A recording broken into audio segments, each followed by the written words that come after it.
দেখো আজকে কি রান্না করছি। আজকে একটা স্পেশাল অন্যরকম রান্না করবো।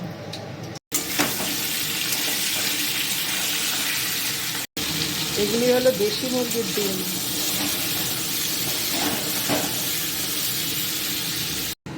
এখানে জিরা, গোটা জিরা, শুকনো লঙ্কা, তেজপাতা ফোড়ন আছে।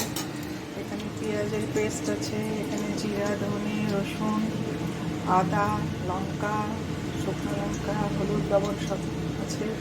এটা হলো গোটা পেঁয়াজ, মানে পেঁয়াজের কুচি। দেখো হয়ে গেল এক কারি।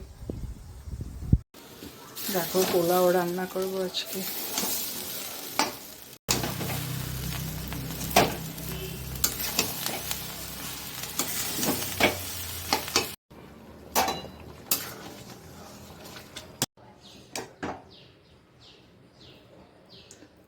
পোলাও হয়ে গেল। দেখো এটা হলো মটন।